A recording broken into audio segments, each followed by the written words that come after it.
Hello दोस्तों, स्वागत है आपका हैप्पी कंपटीशन एकेडमी की ऑनलाइन क्लास में। और कैसे हैं आप?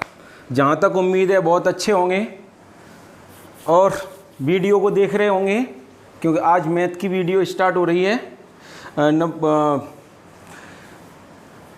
जिसमें आज पढ़ाया जाएगा आपको नंबर ऑफ फैक्टर, गुणनखंडों की संख्या। इस टॉपिक में से क्वेश्चन आते हैं और बहुत अच्छा टॉपिक है। यदि आप पढ़ेंगे तो बहुत सरल है और यदि आप नहीं पढ़ेंगे तो वही चीज़ कठिन हो जाएगी। ठीक है, इसलिए इसको पढ़ते हैं नंबर ऑफ सिस्टम में number of factor. Number of factor यानी गुणनखंडों की संख्या। गुणनखंडों की संख्या हम किस तरह से ज्ञात करते हैं उसको हमें देखना है। चलते हैं क्वेश्चन पर। जैसे 500 के कुल गुणनखंडों की संख्या ज्ञात करो।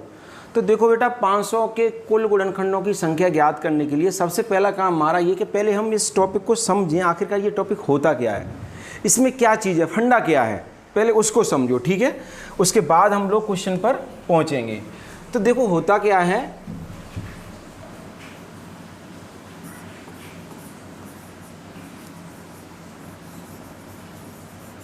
Number of factor, number of factors यानी गुणनखंडों की संख्या। गुणनखंड क्या होता है इसको समझ लो बेटा। जैसे 24 एक संख्या है। क्या है? 24 एक संख्या है। और 24 एक संख्या है। यह संख्या किस किस से विभाजित होगी, इसमें किस किस का भाग जाएगा? इसमें 1 का ही आएगा, 2 का ही आएगा, 3 का ही आएगा, 4 का ही आएगा, 6 से, 8 से,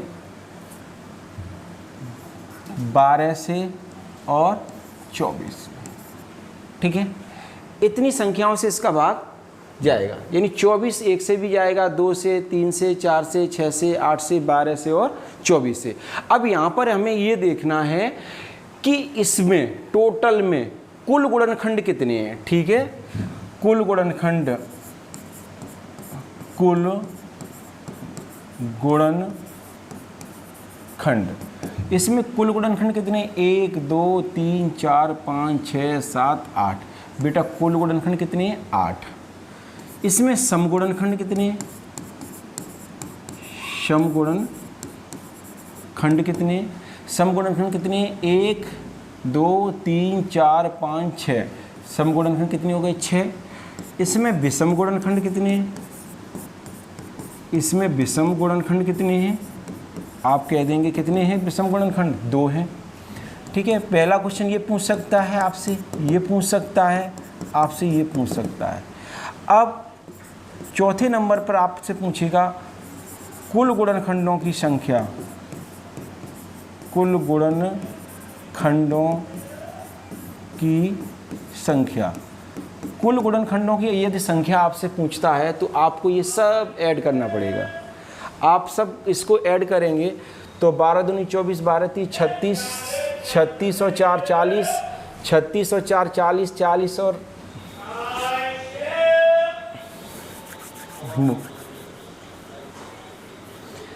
तो मॉर्निंग में वीडियो बना दी है तो थोड़ी सी प्रॉब्लम हो रही है भैया।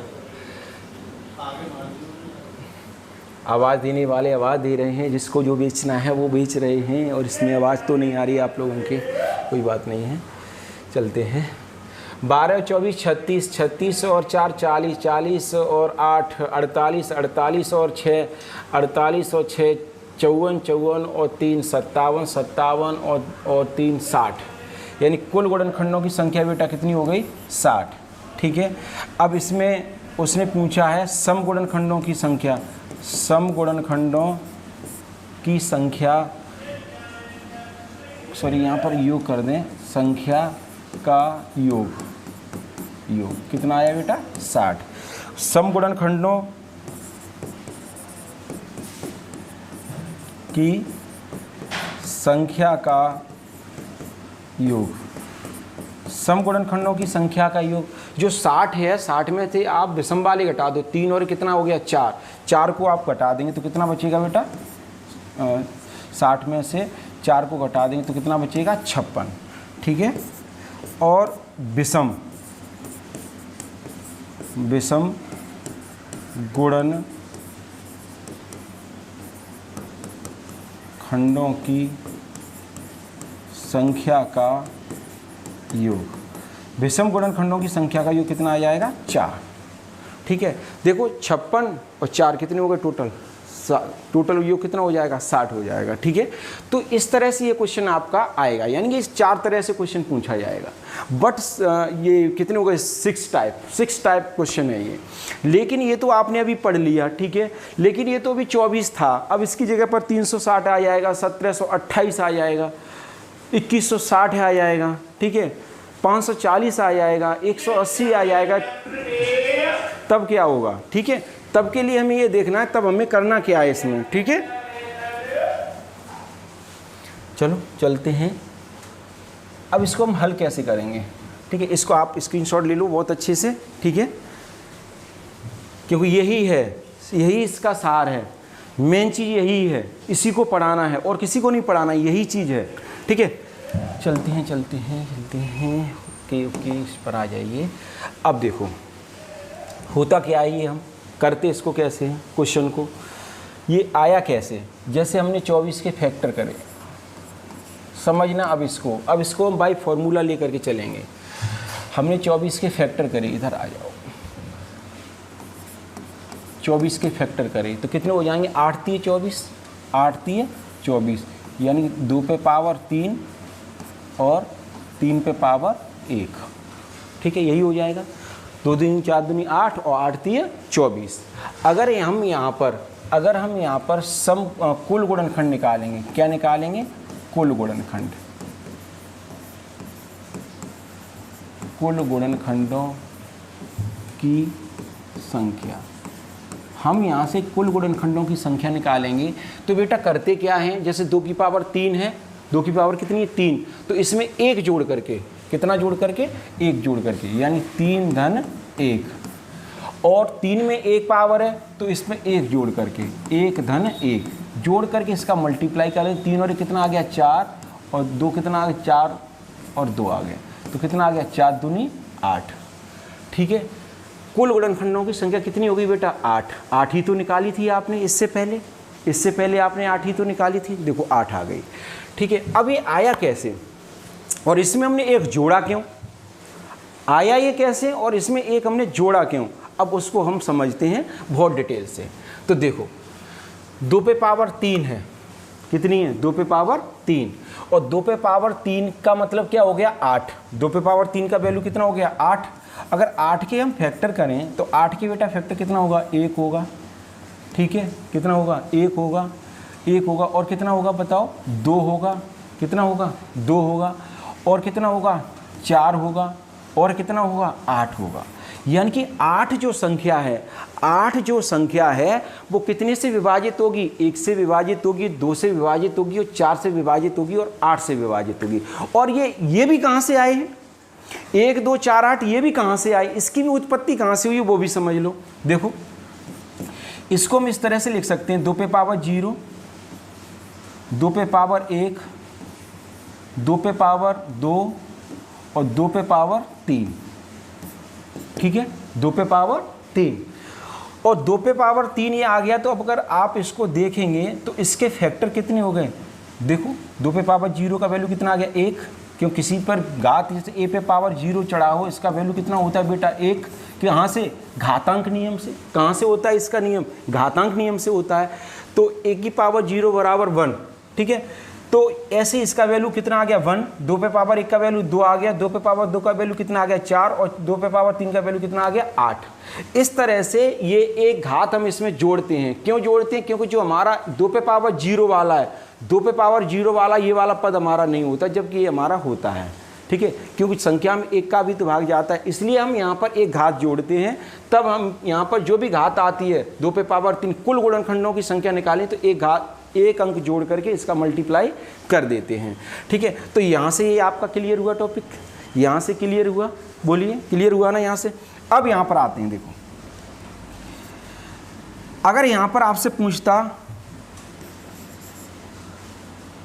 ठीक है ये किसका, ये हो गया। ठीक है, अब यहीं पर अगर हम ये देखें इसका हो गया। ठीक है, अब 3 का देखें तो 3 का हमारा कितना हो जाएगा बेटा, इसको एक ब्रैकेट में बंद कर दो। 3 का कितना हो जाएगा, 3 पे पावर 0 और 3 पे पावर 1 होगा ना। तो यहाँ पर हम कितना कर सकते हैं, 3 पे पावर 0 का वैल्यू कितना हो गया 1 और ये कितना आ गया 3, ठीक है, हो गया ना। तो अब देखो यहाँ पर गुणनखंडों की संख्या देखो 1 2 3 4, ठीक है, कितना आ गया 4 आ गया और ये कितना आ गया 1 और 2, ठीक है, तो कितना आ गया गुणनखंडों की संख्या 8 हो गई। तो आपका ये प्रोसेस ये वाला है, ठीक है, इस तरह से हम करते हैं। लेकिन इसको शॉर्ट करना है हमको क्योंकि हमारे पास टाइम ही नहीं है, इतना सारा कौन करेगा। तो क्या करते हैं, इसमें हम एक जोड़ करके मल्टीप्लाई कर देते हैं अगर कुल गुणनखंडों की संख्या पूछी है तो। बोलो क्लियर हुआ ना टॉपिक। अब देखो एक जोड़ करके तो ये आ गया, ठीक है, और होता ये कैसे है, अगर यहाँ से आपसे उसने पूछा है कुल गुणनखंडों की संख्या हो गई। अब देखो सम पर आ जाओ, सम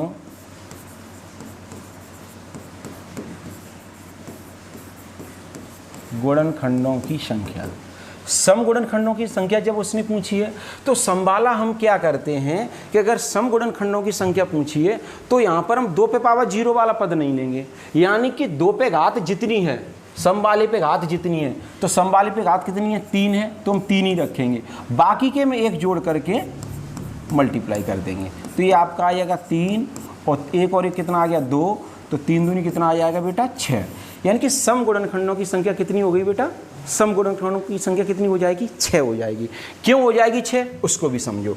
अब यहाँ से अगर हम देखो, अब इसी टॉपिक पर आ जाओ आप 8 पर, यानी कि 2 पे पावर 3 गुणा 3 पे पावर 1 पर आ जाओ।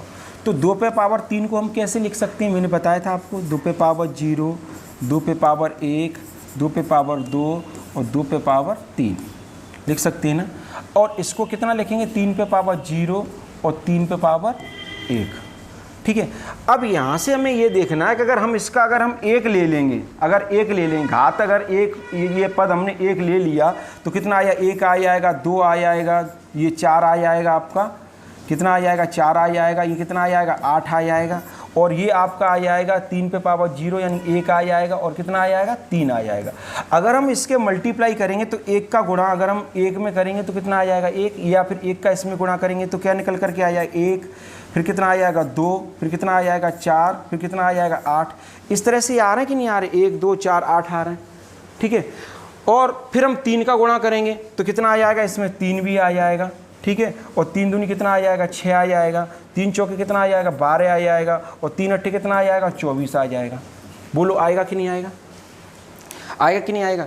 अब इसमें तो अगर हम इस तरह से मल्टीप्लाई इसमें करेंगे तो इसमें तो हमारे क्या है विषम भी आ रहा है, देखो 1 आ रहा है 3 आ रहा है, जबकि 1 और 3 को आना नहीं चाहिए, क्योंकि उसने तो ये बोला है कि केवल हमें क्या चाहिए सम गुणनखंडों की संख्या चाहिए। और इसमें क्या निकल रहा है भैया, कुल गुणनखंडों की संख्या निकल रहा है, कुल निकल रहा है ना, 1 2 3 4 5 6 7 8, और कुल गुणनखंडों की संख्या कितनी थी 8 थी आपकी, कितनी थी 8 थी। लेकिन इसमें भी कुल निकल आई, लेकिन हमको चाहिए क्या, केवल ओनली क्या चाहिए सम चाहिए, ठीक है। सम चाहिए तो हमें इस 1 को ख़त्म करना होगा और हमें इस 3 को ख़त्म करना होगा। और 1 और 3 कब ख़त्म होंगे, 1 और 3 कब ख़त्म होंगे, 1 और 3 तभी ख़त्म होंगे जब यहाँ से 1 ख़त्म होगा, तब जब यहाँ से 1 ख़त्म होगा तब हमारा क्या होगा ये संख्या। चलो इसको थोड़ा स्क्रीनशॉट ले लो, मैं इसको थोड़ा सा छोटा करूँगा, किधर गया,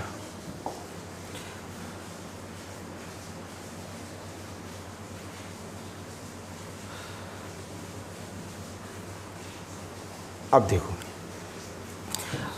अब ऐसा क्यों, अब यहाँ से क्या करेंगे हम 2 लेंगे, यानी 2 पे पावर 0 को कम कर देंगे, और 2 पे पावर 0 को जब हम कम कर देंगे तो 2 पे पावर हमने सपोज दैट 0 को कम कर दिया, 2 पे पावर 0 को 2 पे पावर 0 को हमने कम कर दिया, तो यहाँ क्या बचेगा बेटा 2 बचेगा, 2 पे पावर 1, 2 पे पावर 2 और 2 पे पावर कितनी बचेगी 3 बचेगी। यहाँ क्या आ जाएगा 3 पे पावर 0 और 3 पे पावर 1। अब इनकी आप मल्टीप्लाई करोगे, 2 का 3 2 का 1 में करोगे, क्योंकि इसका तो वैल्यू कितना आ जाएगा बेटा, ये आ जाएगा 2 और ये कितना आ जाएगा 4 और ये कितना आ जाएगा 8, और इसका मल्टीप्लाई किस में करना है आपको 1 में और 3 में। अब 1 का इसमें मल्टीप्लाई करेंगे तो कितना आ जाएगा, 2 आ जाएगा, 4 आ जाएगा, 8 आ जाएगा। 3 का करेंगे तो 3 दूनी 6 आ जाएगा, 3 चौके 12 आ जाएगा, 3 अट्ठे 24 आ जाएगा। तो यहाँ से आप क्या देख रहे हैं, यहाँ से आप देख रहे हैं कितने गुणनखंडों की संख्या आ रही है, समगुणनखंडों की संख्या कितनी आ रही है, 6 आ रही है। 1 2 3 4 5 6। तो इतना सारा करने की आवश्यकता क्यों है, क्यों करें हम? ये तो मैंने सिर्फ आपको यहाँ से तो प्रोसेस मैंने आपको ये समझाया है, ये चीज़ होती क्या है, ये चीज़ होती क्या है, ये मैंने आपको समझाया, ये होता क्या है, ये फंडा क्या है, ठीक है, वो मैंने आपको ये समझाया यहाँ पर डिटेल से। लेकिन आपको प्रश्न तो यहीं से हल करना है। प्रश्न क्या है, समगुणनखंडों की संख्या। तो सम के लिए क्या है, सम वाले अंक पर कितनी घात चढ़ी है, 3, इसको पूरा लिखना है, इसमें 1 ऐड नहीं करना है। क्यों नहीं करना है वो मैंने आपको यहाँ समझा दिया है, ठीक है, 1 ऐड नहीं करना है। और विषम वाले में 1 ऐड करके 1 और 1 कितना आ गया, 2, क्योंकि इसके गुणनखंड कितने आ रहे हैं बेटा, 1 और 1 कितने आ रहे हैं, 2। और यहाँ पर इसके गुणनखंड कितने, 1 2 3, 3 है ना, 3 और 2 और 3 और 2, 3 और 2, 3 और 2, देखो 3 और 2 का मल्टीप्लाई कर दिया, कितना आ गया, 6 आ गया। ओके, समझ में आया। कुल गुणनखंडों की संख्या, कुल गुणनखंडों की संख्या, सम गुणनखंडों की संख्या, आया ना, क्लियर हुआ। अब आते हैं हम सम विषम गुणनखंडों की संख्या पर, ठीक है, देख लो इसको, समझ लेना इसको अच्छे से, ठीक है। अब आते हैं विषम गुणनखंडों की संख्या, सॉरी, विषम गुणनखंडों की संख्या। अब विषम गुणनखंडों की संख्या, ये छोटा सा प्रश्न है, एक डेमो है, इस छोटे से प्रश्न से मैं आपको सारे समझा रहा हूं। यहां पर विषम गुणनखंडों की संख्या पूछेगा भी,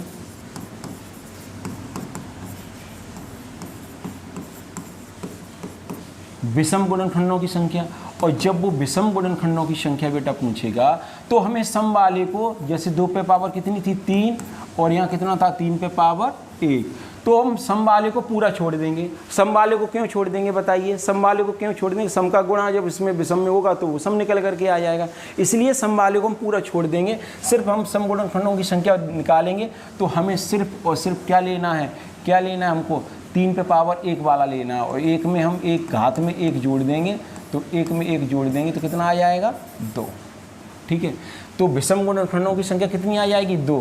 क्यों, क्योंकि हमने फैक्टर जो किया था 24 का फैक्टर किया था, तो 24 का फैक्टर हमारा कितना आया था, यहाँ पर 24 का फैक्टर कितना आया था, 2 पे पावर 3 और 3 पे पावर 1। तो हमने सम वाले को बिल्कुल छोड़ दिया, किस पर आ गए हम, केवल विषम पर आ गए, ठीक है। और विषम वाले पद में 1 में 1 जोड़ करके, एक घात में 1 जोड़ करके हमारा कितना आ गया, 2 आ गया। 1 में 1 जोड़ करके कितना आ गया, 2 आ गया, ठीक है। क्लियर हुआ ना टॉपिक, समझ में आया सबके, ठीक है।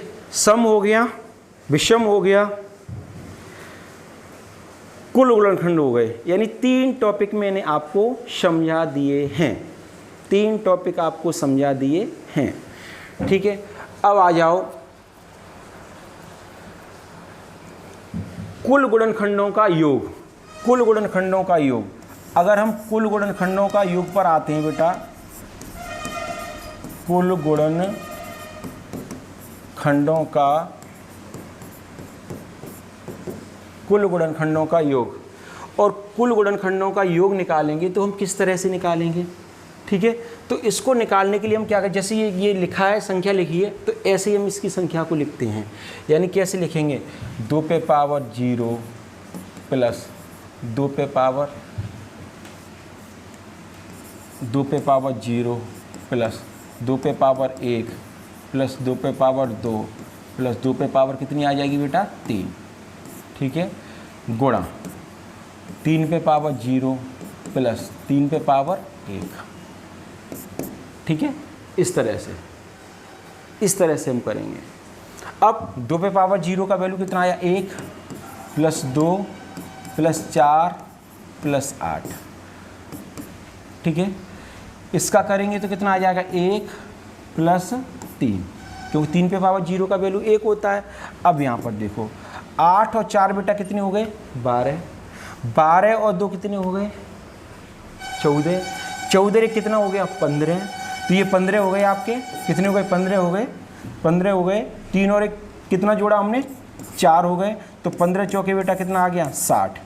यानी कि हमने निकाला था हमने क्या निकाला था, कुल गुणनखंडों की संख्या का योग, कुल गुणनखंडों का योग, जो भी गुणनखंड निकलेंगे उनका योग कितना होगा। तो योग कितना होगा आपका, योग होगा आपका 60। ठीक है, कितना होगा 60। ठीक है, ये टॉपिक क्लियर हुआ आपका, यानी कुल गुणनखंडों का योग। ठीक है, अब चलते हैं हम, समझ लो इसको। अब योग वाला टॉपिक आपका स्टार्ट हो गया। ठीक है, अब आते हैं समगुणनखंडों का योग। ठीक है, किस पर आते हैं, समगुणनखंडों का योग। समगुणनखंडों का योग, और समगुणनखंडों का योग आएगा तो समगुणनखंडों का योग। ठीक है, ये तो कुल गुणनखंड, यहाँ से योग वाला स्टार्ट हो गया टॉपिक। कौन सा, योग वाला। ठीक है, योग। तो यहाँ से समगुणनखंडों का योग अगर निकलवाएगा वो, तो समगुणनखंडों का योग निकालेंगे तो बेटा यही टॉपिक आएगा आपका। क्या आएगा, यही आएगा। केवल इसमें हमको क्या छोड़ना है, एक को छोड़ना है। किसको छोड़ना है, एक को छोड़ना है। तो यहाँ पर जब हम एक को छोड़ देंगे तो क्या आएगा, 2 आएगा, 4 आएगा, 2 4 8 आएगा, और कितना आएगा, 1 आएगा और 3 आएगा। ठीक है, तो ये 8 और 4 12, 2 कितना हो गया, 14, और ये कितना आगे आएगा, 4 14 चौके कितना आ जाएगा बेटा, 56 आ जाएगा। समगुणनखंडों का योग कितना आ जाएगा, 56 आ जाएगा। और आपसे पूछता है विषम, आपसे पूछता है विषम। ठीक है, आपसे पूछता है विषम। ठीक है, आपसे पूछेगा विषम गुणनखंडों का योग। ठीक है, और विषम गुणनखंडों का जब योग वो पूछेगा आपसे, विषम गुणनखंडों का योग पूछेगा, तो बेटा विषम में क्या आ जाएगा, ये तो आपका एक तो ये तो निकल ही आया। ठीक है, ये दूसरा निकल आया। ठीक है, अब ये तीसरा है आपका विषम गुणनखंडों का योग। तो विषम गुणनखंडों का योग, विषम गुणनखंडों का योग। और जब विषम में आपसे पूछेगा तो हमको सम वाले को पूरा छोड़ देना है, सम वाले को पूरा छोड़ देना। जैसे यहाँ पर छोड़ा था हमने विषम गुणनखंडों की संख्या, तो इसमें सम छोड़ा था, तो वैसे ही हमको यहाँ पर भी छोड़ना पड़ेगा। तो यहाँ पर बेटा कितना आ जाएगा, यहाँ कितना आ जाएगा, 3 पे पावर 0, 3 पे पावर 0 था, और कितना था, 3 पे पावर 1 था, यही तो था। तो हम इसको क्या लिख सकते हैं, 3 पे पावर 0 का वैल्यू 1, और 3 पे पावर 1 का वैल्यू कितना, 3, और 3 जोड़ेंगे तो हमने कितने हो गए हमारे, 4। कितने हो गए बेटा, 4 हो गए। तो यहाँ से आप देखो, कुल गुणनखंडों का योग 60, सम गुणनखंडों का योग 56, विषम गुणनखंडों का योग 4। अगर आप 60 में से 54 को माइनस कर देंगे तो ये 4 निकल के आएंगे। 60 में से आप 56 को माइनस कर देंगे, ये 4 निकल करके आए। और 60 में से यदि आप 4 को माइनस कर देंगे, ये 56 निकल के आए। तो यहाँ से हमें उत्तर की भी जांच हो जाती क्या है क्या नहीं है। तो इस टॉपिक में, इस एक क्वेश्चन में सच पूछा जाए तो इस एक क्वेश्चन में मैंने आपको पूरा पढ़ा दिया है, पूरा ये टॉपिक ही पढ़ा दिया है, ये मान के चलिए।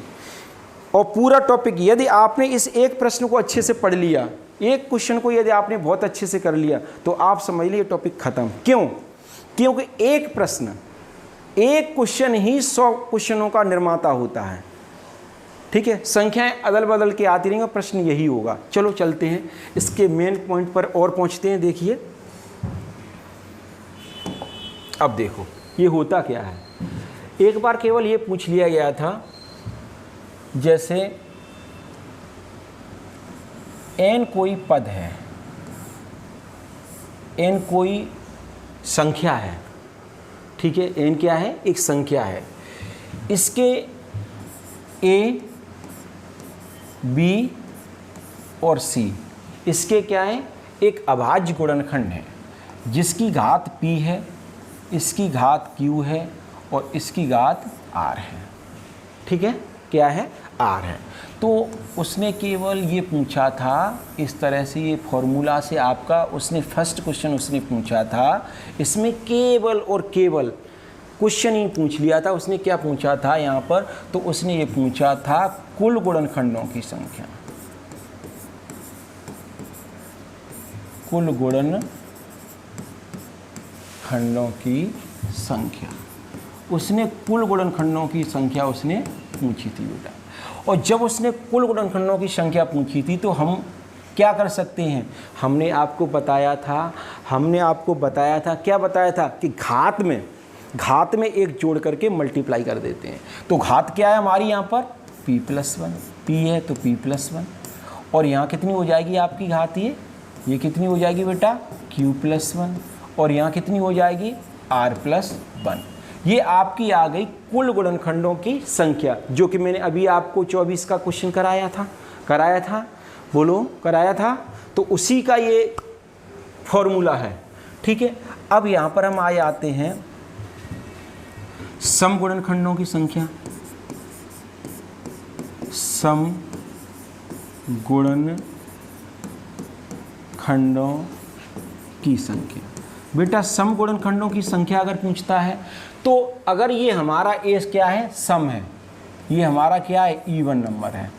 अगर हमारा ए है इवन नंबर है तो इस पे जो घात चढ़ी है वो हम पूरी लिख देंगे, ठीक है। बाकी की घातों में एक जोड़ करके q+1 और r+1, ये आपका हो गया सम गुणनखंडों की संख्या। और यदि आपसे विषम गुणनखंडों की संख्या पूछता है, क्या पूछेगा, विषम गुणनखंडों की संख्या। ओम प्रभु, विषम गुणनखंडों की संख्या। अगर आपसे विषम गुणनखंडों की संख्या पूछेगा तो सम वाले पद को, ये इवन पद है, इसको पूरा दबा लेंगे, पूरा छुपा लेंगे, बाकी का बचेगा वो लिख देंगे, यानी q+1 एक जोड़ करके और r+1। ये आपके क्या हो गए, कुल गुणनखंड, सम गुणनखंड और विषम गुणनखंड। इससे पहले मैंने आपको क्वेश्चन पढ़ाया था, ये आए कहाँ से, कैसे बने, कैसे इसके आंसर आए, गुणनखंडों का योग कैसे होता है, सारी चीज़ें मैंने आपको एक प्रश्न में समझा दी हैं। अब हम इस टॉपिक पर आते हैं, यहाँ से प्रश्नों की एक छड़ी आएगी बहुत अच्छी सी, उन प्रश्नों को हम हल करेंगे, ठीक है। देखते हैं क्वेश्चन, इसका आप स्क्रीनशॉट ले लो और इसको पढ़ लो, क्योंकि इसमें यही दे देगा, केवल आपको एक फॉर्मूला दे देगा, ये दे देगा, और उसमें पूछेगा कुल गुणनखंडों की संख्या है, और ऑप्शन में p+1 q+1 r+1, दूसरे ऑप्शन में दे देगा p q+1 ये दे देगा, तीसरे में दे देगा नन ऑफ दीज, ठीक है। तो इसलिए आप इसको बहुत अच्छे से पढ़ लें, ठीक है, इसको फॉर्मूले को, क्योंकि यही इसी पर आधारित क्वेश्चन है, ठीक है, बेस इसी का यही है, ठीक है। चलते हैं, यस, अब हम प्रश्न पर आते हैं, ठीक है। तो प्रश्न करेंगे, बहुत अच्छे क्वेश्चन हैं, इसमें आते हैं। पहला क्वेश्चन देखिए, 500 के कुल गुणनखंडों की संख्या ज्ञात करो। 500 के कुल गुणनखंडों की संख्या ज्ञात करो।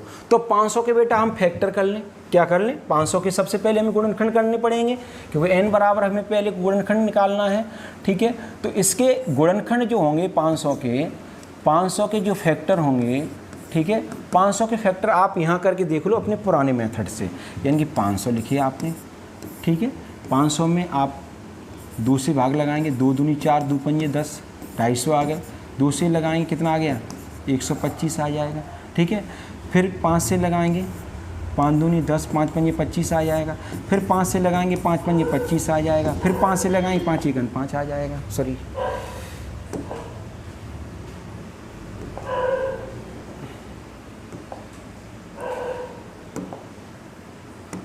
कितना आ जाएगा, 5 आ जाएगा, बोलो 5 आ जाएगा। तो इसके फैक्टर कितने हो गए, 500 के फैक्टर कितने हो गए, यानी कि 2 पे पावर 2 और 5 पे पावर 3। 5 पे पावर बेटा कितनी हो गई, 3। 5 पे पावर कितनी आ गई, 3, क्योंकि 5 कितनी बार लिखे हैं, 3 बार लिखे हैं। 2 कितनी बार आए हैं, 2 बार आए हैं, ठीक है। तो इस तरह से हो गया। लेकिन यहाँ पर फैक्टर इस मेथड से नहीं करना है, आपको सीधा देखना है कि 500 इधर करते हैं, आपको देखना है 500 के फैक्टर। तो 500 का बड़ा फैक्टर कर लो, 500 का बड़ा फैक्टर कर लो, और 500 का बेटा बड़ा फैक्टर करेंगे तो कितना आ जाएगा, 125। 125 चौके कितने होते हैं, 500। तो यहाँ पर आपने 125 लिखे, यहाँ कितने लिखे, 4। 125 को आप कितने लिख सकते हैं, 5 पे घात 3, और इसको कितना लिख सकते हैं, 2 पे पावर 2। बोलो फैक्टर हुआ कि नहीं हुआ। इस तरह से हम फैक्टर करेंगे, ठीक है। और यदि आपको इसमें गड़बड़ लग रहा है कि आप नहीं कर सकते तो कोई दिक्कत नहीं, आप अपने पुराने फॉर्मूले पर आ जाएं और इस तरह से आप गुणनखंड कर लें, उसके बाद भी आप निकाल सकते हैं, ठीक है। लेकिन करेंगे हम इस तरह से, जहाँ तक है यहाँ इस तरह से सीखेंगे, ठीक है। अब आ गए हम इस पर, ठीक है। अब उसने पूछा है कुल गुणनखंडों की संख्या बताओ। बेटा कुल गुणनखंड कुल गुणन खंडों की संख्या। अब उसने कुल गुणनखंडों की संख्या पूछी है, तो कुल गुणनखंडों की संख्या, कुल गुणनखंडों की संख्या कैसे निकालेंगे? मैंने आपको बताया था जस्ट अभी कि घात में एक जोड़ करके मल्टीप्लाई कर देंगे, इसमें भी एक जोड़ देंगे, मल्टीप्लाई कर देंगे। 2 और 1 कितना आ गया? 3, 3 और कितना आ गया? 4, 4 कितना हो गया? 4 कितना हो गया? 12 हो गया। तो कुल गुणनखंडों की संख्या कितनी आ गई? 12 आ गई। कुल गुणनखंडों की संख्या कितनी आ गई? 12 आ गई। ठीक है, टॉपिक क्लियर हुआ सभी का? बोलो, है ना इजी? अब आते हैं नेक्स्ट क्वेश्चन पर। अगर इसी क्वेश्चन में सपोज दैट इसी क्वेश्चन में आपसे पूछता सम गुणनखंडों की संख्या बताओ, क्या पूछता? सम गुणनखंडों की संख्या बताओ। तो सम की देखो निकालते हैं, सम की निकालते हैं, सम की निकालेंगे, सम की निकालेंगे। देखो कैसे सम की निकालेंगे। अब सम की कैसे निकालेंगे? देखो सम पे आ जाओ। सम पे निकालेंगे तो सम गुणनखंडों की संख्या, सम गुणनखंडों की संख्या, सम गुणनखंडों की संख्या, सम गुणनखंडों की संख्या। सम वाले में क्या करेंगे? सम वाला ले लेंगे पूरा, इसमें एक नहीं जोड़ेंगे, और विषम वाले में एक जोड़ करके लिख देंगे। 3 धन 1, तो 2 आ गया, और 3 और कितना आ गया? 4, 4 दूनी कितना आ गया? 8 आ गया। कितना आ गया बेटा? 8। सम गुणनखंडों की संख्या कितनी आ गई? सम की आ गई 8। ठीक है, और विषम की कितनी आएगी? 12 में से 8 घटा दो, 4 आ जाएगी। और वैसे भी यहाँ से देखो 3 धन 1 विषम में, ऑड वाले में क्या हो जाएगा? ऑड वाले में क्या हो जाएगा? ऑड वाले में सम वाले को बिल्कुल छुपा लेते हैं, केवल किस पे आ जाएंगे हम? विषम वाले पे आए हैं। विषम वाले में एक जोड़ करके 3 और कितना हो जाएगा? 4। यानी इसमें भी मैंने आपको 4 सिखा दी है, इसमें भी 4 पढ़ा दिया आपको। ठीक है, जो भी हैं 3 टॉपिक मैंने आपको पढ़ा दिए। इसमें आते हैं नेक्स्ट क्वेश्चन पर।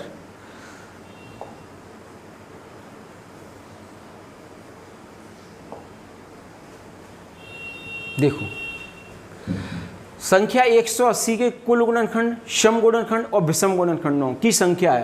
तीनों उसने पूछे, तीनों पूछे हैं। ठीक है, अब 3 पूछे तो 3 को हम किस तरह से करते हैं देखते हैं।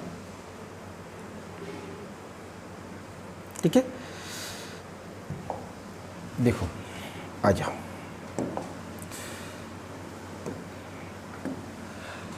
एक 180 के फैक्टर, 180 के फैक्टर कर लो, कितने हो जाएंगे? बोलो कितने हो जाएंगे?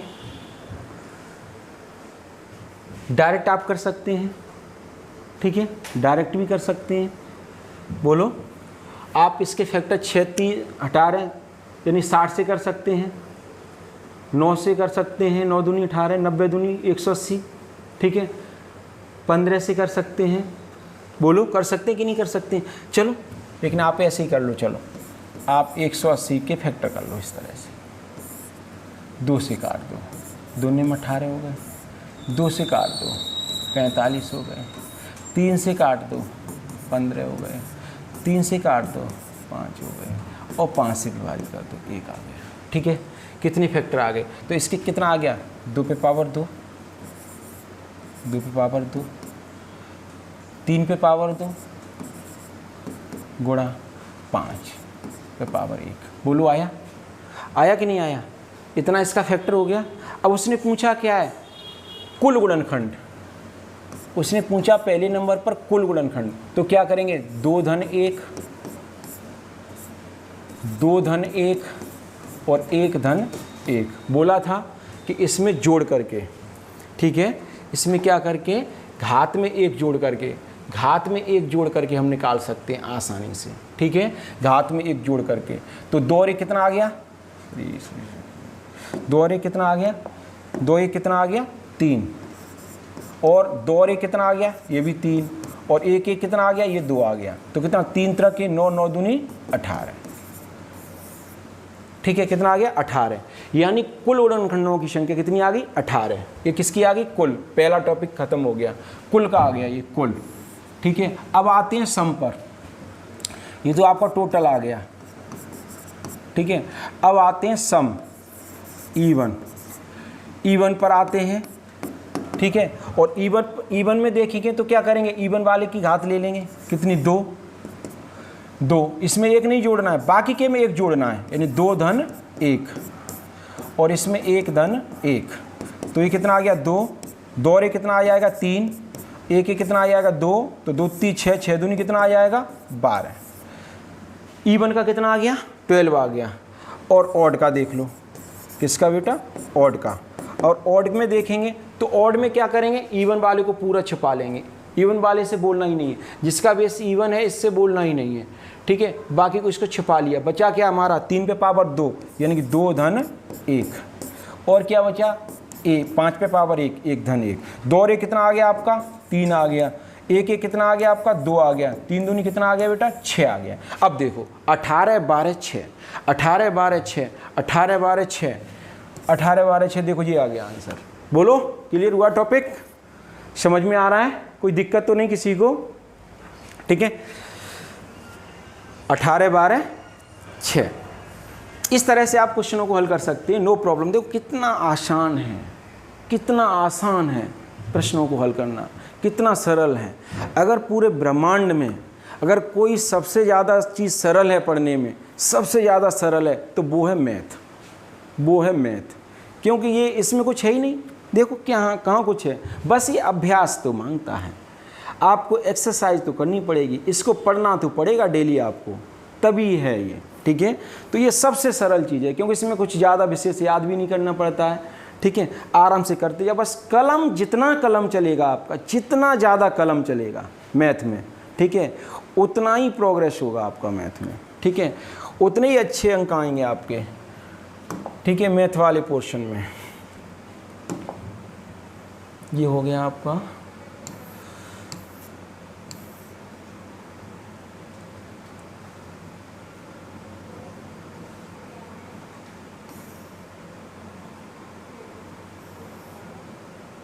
तीसरा। ओके, 360 के समगुणनखंड तथा विषम गुणनखंड, 360 के समगुणनखंड और विषम गुणनखंड इसके निकालने बेटा 360 के, ठीक है। कितने के निकालने 360 के, तो 360 के आप समगुणनखंड और विषम गुणनखंड निकाल दो, तो 360 के आप फैक्टर कर लो यहाँ पर, ठीक है, 360 के फैक्टर कर लो, ठीक है, कर लो इसके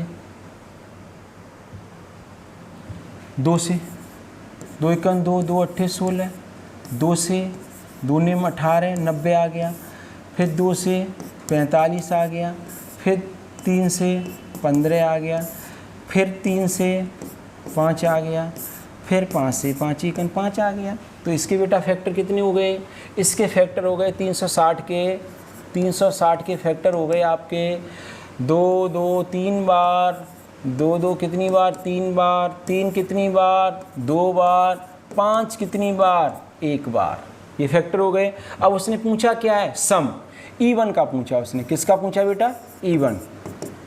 E1 में क्या करेंगे, E1 वाली घात पूरी ले लेंगे इसकी, यानी कितनी 3, और बाकी के में 1 जोड़ करके, यानी 2 धन 1 और 1 धन 1, ये आ गया आपका। तो आपका ये आ जाएगा 3 और 2 रे कितना आ जाएगा 3 और 1 1 कितना आ जाएगा 2, तो 3 तरह के 9, 9 दूनी कितना आ गया बेटा 18, कितना आ गया 18, ठीक है। और ऑड में लेंगे, तो ऑड में लेंगे, तो ऑड में क्या करते हैं, E1 को बिल्कुल छुपा लेंगे, ठीक है। ऑड वाले में हाथ में 1 जोड़ करके 2 धन 1, इस 2 में 1 जोड़ करके, और इसमें 1 में 1 जोड़ करके 1 धन 1, ठीक है, कितना आ जाएगा 1 धन, ये 7 से बन गया।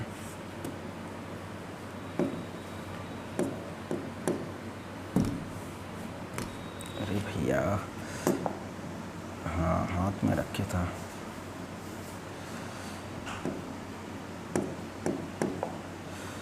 कितना था 1 धन 1, 7 से बन गए थे वो। 2 1 कितना आ गया 3 और 1 कितना आ गया 2, 3 दूनी कितना आ जाएगा बेटा 6, ठीक है। और कुल गुणनखंड पूछेगा तो 18 और 6 कितने हो जाएंगे, 18 6 कितने हो जाएंगे 24, ठीक है। अगर 18 6 24 कुल पूछता तो, क्योंकि सम और विषम दोनों ही तो मिक्स होते हैं। तो इस तरह से आपका क्वेश्चन हो गया। इसका आंसर कितना आ जाएगा, not, none of these, not हो जाएगा इसका आंसर, ठीक है। चलते हैं नेक्स्ट क्वेश्चन पर।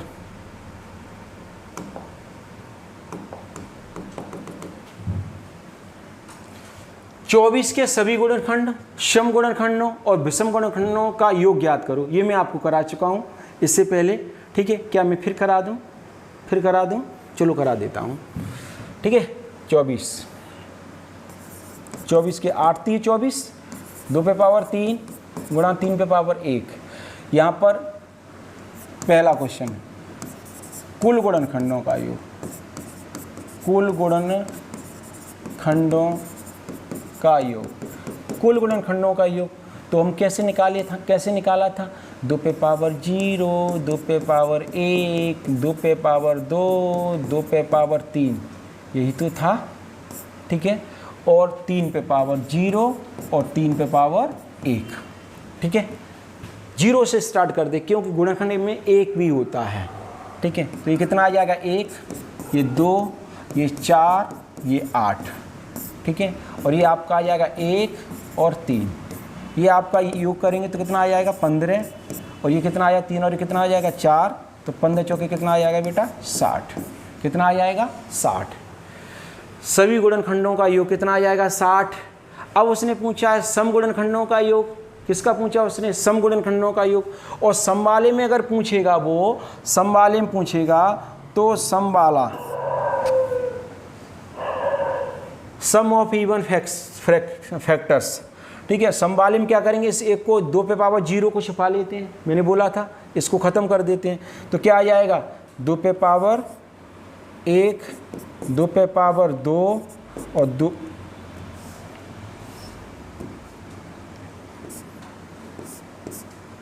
2 पे पावर 1, 2 पे पावर 2 और 2 पे पावर 3।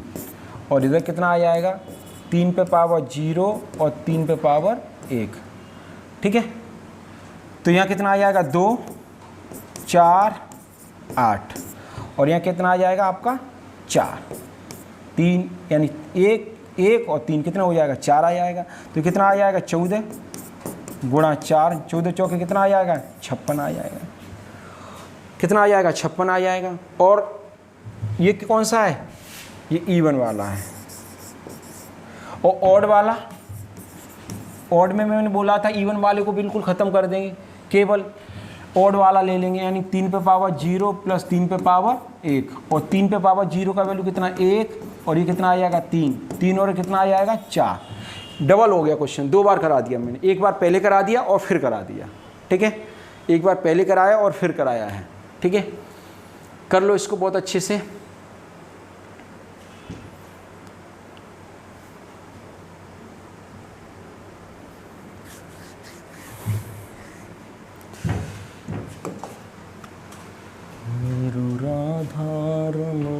गिरधारी 180 में अभाज्य गुणनखंडों की संख्या ज्ञात करो।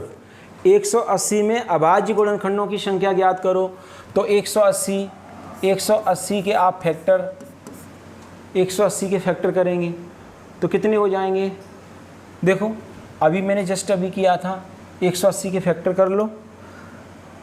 आप या तो लॉन्ग कट कर दो या शॉर्ट कट कर दो, ठीक है, कुल मिला करके, ठीक है। आप इस तरह से कर लो, 60 गुणा 3 आपने कर लिए, ठीक है। 60 के फैक्टर कितने हो जाएंगे? 15 चौके 60 हो जाएंगे बेटा, ठीक है। 15 के फैक्टर 3 पंजे 15 हो जाएंगे, और 2 का 4 का 2 हो जाएगा, और 3 आ गया। बोलो 5 3 15 दूनी, सॉरी 3 पंजे 15, हाँ सॉरी यहाँ पर मैंने मिस्टेक कर दी, थोड़ा सा इसको देखते हैं।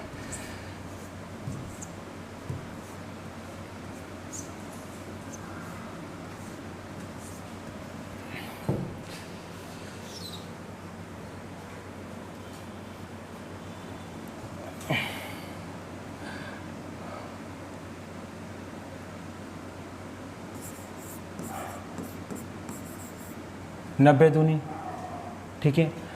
18 को 60 से आप कर सकते हैं, ठीक है। 45 से कर सकते हैं, किसी से भी कर दें, ठीक है।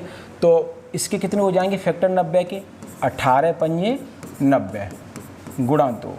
18 के फैक्टर कितने हो जाएंगे? 9 दूनी 18, यानी 3 तरह के 9 और 9 दूनी 18, 5 और 2, ठीक है, इस तरह से कर लेते हैं। तो यहाँ पर आपने देखा तो 2 पे पावर, अब 3 तरह के 9, 9 दूनी 18, 18 पंजे 90, 90 दूनी 180 हो गए ना फैक्टर। तो इस तरह से हम इसके फैक्टर कर लेते हैं यहीं की यहीं, ठीक है। तो यहाँ पर देखते हैं, तो यहाँ पर कितना आ जाएगा, 2 पे पावर 2 और 3 पे पावर बेटा कितना आ जाएगा, 3 पे पावर कितना आ जाएगा 2 और 5 पे पावर कितना आ जाएगा 1, ठीक है, ये आ गया। तो यहाँ पर उसने क्या पूछा, अभाज्य गुणनखंड। क्या पूछा उसने, अभाज्य गुणनखंड। योग वगैरह नहीं पूछा, केवल अभाज्य गुणनखंड उसने पूछे। और अभाज्य गुणनखंड निकालने के लिए क्या है, इनकी घात कितनी है, इसमें 2 है, इसकी घात कितनी है 2 की पावर 2, यहाँ कितनी घात है 2 है, यहाँ पावर कितनी है 1 है, ठीक है। तो इनको जोड़ दो, 2 2 4 और ये कितना आ गया 5, कितना आ गया 5। तो अभाज्य गुणनखंडों की संख्या कितनी आ जाएगी, 5 आ जाएगी, बस हो गया। इसका तो फैक्टर करके सिर्फ इसकी घातों को जोड़ना है, बस एक जोड़ करके नहीं करना है, नहीं एक जोड़ करके कर दो तो वो तो कुल गुणनखंडों का योग आ जाए, वो आ जाएगी संख्या, ठीक है। हो गया क्लियर। चलते हैं अगले क्वेश्चन पर। 540 के अभाज्य गुणनखंडों की संख्या बताओ। 540 के अभाज्य गुणनखंडों की संख्या बताओ। 540 के आप निकाल सकते हैं, ठीक है, बोलो, निकाल सकते हैं ना। 540 को आप किस तरह से लिखेंगे, 540 को आप कैसे लिखेंगे, 27 दूनी 54 होते हैं, 27 दूनी कितने होते हैं 54 होते हैं। तो 27 गुणा 20, 27 दूनी 54 होते हैं। 27 के फैक्टर कितने होते हैं, 3 तरह के 9 और 9 3 27। 20 के फैक्टर कितने होते हैं, 4 पंजे 20, यानी 2 दूनी 4 और 4 पंजे 20। बोलो फैक्टर हुए, फैक्टर हुए 540 के, कोई दिक्कत तो नहीं कहीं पर। अब देखो यहाँ पर 2 पे पावर 1, 3 पे पावर 3 और 5 पे पावर 1। अभाज्य गुणनखंडों की संख्या उसने पूछी। क्या पूछी बेटा, अभाज्य गुणनखंडों की संख्या। तो अभाज्य गुणनखंडों की संख्या, अभाज्य गुणनखंडों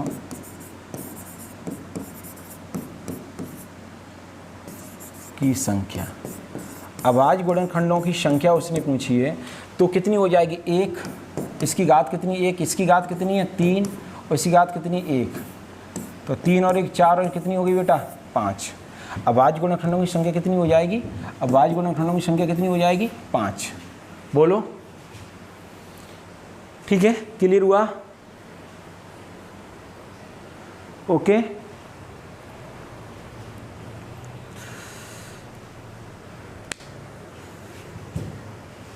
चलें अगले क्वेश्चन पर। 210 के अभाज्य गुणनखंड, 210 के अभाज्य गुणनखंड, ये भी आप कर सकते हैं, ठीक है, वैसे तो कोई दिक्कत नहीं है, ठीक है। 210 के अभाज्य गुणनखंड, 210 के आप फैक्टर कर लो फटाफट, ठीक है। 7 3 21 होते हैं, कितने होते हैं 7 3 21 होते हैं। तो 7 गुणा 30 और ये तो 7 आ गया, 30 का फैक्टर कितना हो जाएगा 6 पंजे 30, यानी 2 3 6 और 6 पंजे 30, ये आ गया। तो कितना आ गया, ये 2 पे पावर 1 आ गया, 3 पे पावर 1 आ गया, 5 पे पावर 1 आ गया और 7 पर पावर भी कितना आ गया 1 ही आ गया, ठीक है, आ गया ना। 5 3 15, 15 दूनी 30 और 3 7 21, ठीक है। तो 1 आ गया। अब इनकी घातें जोड़ दो, 1 इसकी 1, इसकी कितनी 1, इसकी कितनी 1, इसकी कितनी 1। अब जोड़ दो भैया, कितना आ गया 4 आ गया। अभाज्य गुणनखंडों की संख्या कितनी है 4 है टोटल, ठीक है। आगे 56 पे पावर 20, 36 पे पावर 31, 42 13 और 13 पे 21 के अभाज्य गुणनखंडों की संख्या क्या है। इसमें अभाज्य गुणनखंड देखो कितना है, 56 पे घात कितनी है 20 गुणा 36 पे पावर 31 गुणा 42 पे घात कितनी है 13 और 13 पे घात कितनी है बेटा 21। अब सबसे पहला काम हमारा ये है कि हम इसके फैक्टर करें। क्या करें, फैक्टर करें। और फैक्टर करेंगे तो हम इसके 8, इसका 56 का फैक्टर करेंगे तो कितना होगा 8 7 56, कितना होगा 8 गुणा 7 और 8 के फैक्टर करेंगे 8 7 56 होगा, ठीक है। तो इसको 8 के अगर हम फैक्टर करें तो 8 के फैक्टर कितना होगा 2 दूनी 4 दूनी 8, 8 7 56, ये आ गया। घात कितनी है इस पर 20 है, ठीक है, 20 है। अब इसको हम देखेंगे 36 के 6 6 36 या 9 चौके 36, कितना होता है 9 चौके 36। तो इसके 3 गुणा 3 गुणा 2 गुणा 2, ठीक है। ऊपर घात कितनी है बेटा 31, कितनी है 31, यानी 3 तरह की 9, 9 दूनी 18, 18 दूनी 36। अब 42 के आ जाएंगे, 42 के फैक्टर करेंगे तो 7 छेंगे 42 होते हैं। कितने? 7 छेंगे 42, यानी कि 2 गुणा 3 गुणा 2 3 6 6 7 42। इसके फैक्टर आ गए। ऊपर घात कितनी है बेटा? 13। 13 के फैक्टर करेंगे तो 13 का फैक्टर कितना होगा? 13 ही होगा। ऊपर घात कितनी? 21। ठीक है। अब यहाँ पर हम ये देखते हैं इसको हल करने के लिए क्या प्रोसेस है हमारी, कि हम इसमें ये देखते हैं अब ये सबकी घात इतनी आ जाएगी। ठीक है, 20, यानी 2 की घात भी 20 है, 2 की घात भी इसकी भी 20 है, इस 2 की घात भी 20 है। तो हम ये देख लेते हैं कि यहाँ पर एक गुणा में लिखे कितनी बार है। 1 2 3 4 बार लिखिए बेटा। ये गुणा में कितनी बार लिखे हैं? ये गुणा में कितनी बार लिखे हैं? 4 बार लिखे हैं। और ये गुणा में कितनी बार लिखे हैं? ये बेटा 3 बार लिखे हैं। ये गुणा में कितनी बार लिखे हैं? 1 बार लिखे हैं। ठीक है, अब हम इनका गुणा कर दें। 20 का गुणा 4 में करेंगे तो 20 चौके कितना आ जाएगा बेटा? 80। 31 का गुणा 4 में करेंगे तो 31 का गुणा 4 में करेंगे तो ये 4 का गुणा करेंगे इसमें 31 में, 4 1 4 4 3 बार है। ठीक है, 124 आ जाएगा। फिर 13 है, 13 का गुणा 3 में करेंगे तो 13 3 कितना आ जाएगा? 39। और 21 का गुणा 1 में करेंगे तो कितना आ जाएगा? 21। अब इसका सबका आप ऐड कर दो, योग कर देंगे, योग कर देंगे, आपका आंसर आ जाएगा। ठीक है, इन सबको जोड़ दो। 39 और ये कितना हो गया? 40, 60 हो गया ये। ठीक है, 60 और 80, 60 और 80 आपका कितना हो जाएगा? 60 और 80 60 80 जोड़ दो 140। ठीक है, 140 और 140 में 24 जोड़ दो, कितना हो जाएगा? कितना हो जाएगा? 140 में और 124 जोड़ दो। ठीक है, जो भी योग आएगा आप लिख दो, आंसर आ जाएगा। ठीक है, चलते हैं, योग आप कर ही लेंगे। वह न्यूनतम संख्या क्या होगी जिसे 254 और उसे उत्तरोत्तर भाग देने पर प्राप्त शेषफल 1 2 3 और 4 आता है। देखो उत्तरोत्तर वाला ये क्वेश्चन स्टार्ट हो गए। देखो इसको हम किस तरह से करेंगे, एक इस तरह से ये 2 पिलर खींच लेंगे, इस तरह से एक खंड बना लेंगे। ठीक है, अब इसमें एक एक अंक को लिख देंगे। 2 5 4 से भाग देने पर, 2 से 5 से 4 से भाग देने पर प्राप्त 2 5 4 एक संख्या और होगी इसमें, ये लिखी नहीं है इन्होंने। 2 5 4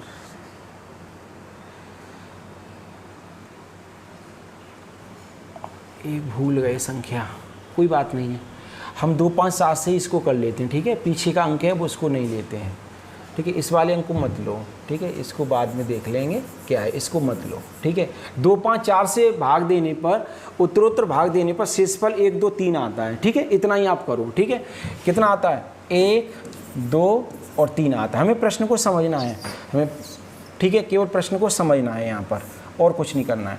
तो इतना हमने लिख लिया। 2 5 4 और शेषफल क्या बच रहा? 1 2 3 बच रहा। तो यहाँ पर हम बेटा 1 मानेंगे अपनी तरफ से। ठीक है, 1 मानेंगे, फिर हम इसको करेंगे 4 1 4, 4 और 3 बेटा कितना आ गया? 7। कितना आ गया? 4 1 4 और 4 और 3 कितना आ गया? 7। अब 5 का गुणा करेंगे इसमें, 5 7 35, 5 7 35, 35 और 2 कितना हो गया बेटा?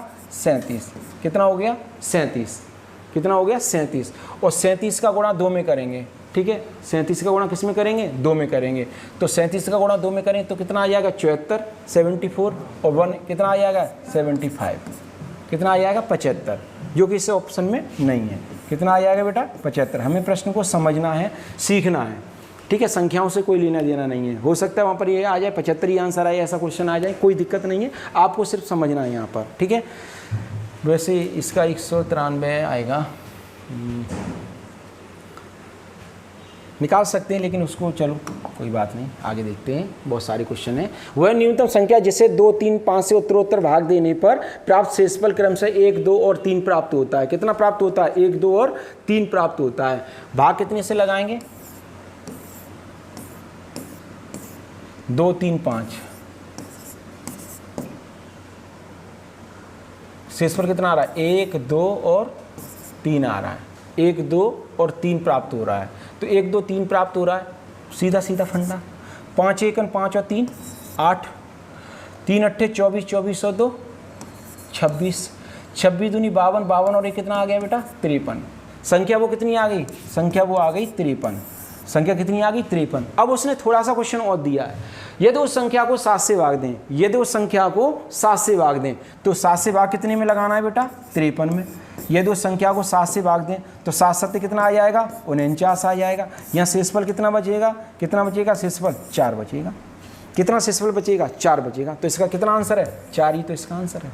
हो गया क्वेश्चन, ठीक है। कितना बचेगा शेषफल, 4 बचेगा।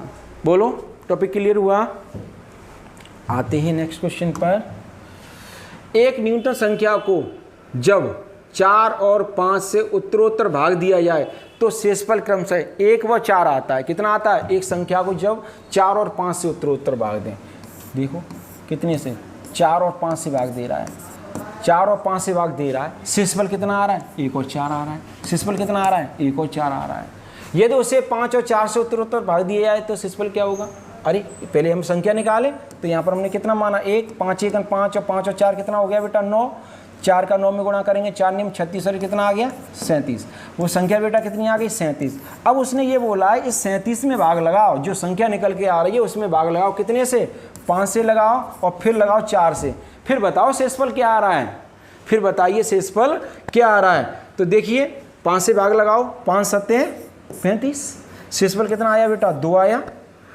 4 से भाग लगाओ, 4 1 4, शेषफल कितना आया, 3 आया। वैसे भी देखो 4 1 4 और 3 कितना आ गया, 7, 5 7 35 और 2 कितना आ गया, 37।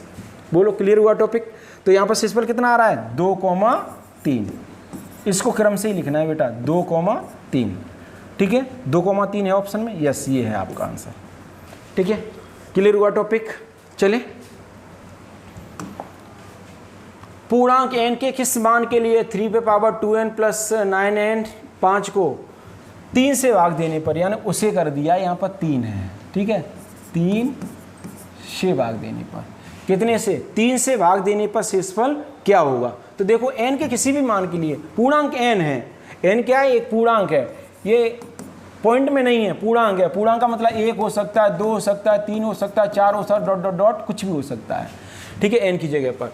तो अगर हम संख्या ले लें 3 पे power 2n plus 9n plus 5, ठीक है, इसमें n की जगह कोई मान ले लें, n की जगह सपोज दैट हमने यहाँ पर n बराबर हमने 1 ही रख दिया, क्यों, वही पूर्णांक है 1 हमारा, तो हम क्यों बड़ी संख्या रखें, और बड़ी संख्या रखेंगे तो बड़ा भाग देना पड़ेगा, टेंशन होगी। मान तो हमेशा छोटा ही रखो, अगर पूर्णांक दिया है तो हमने 1 रख लिया।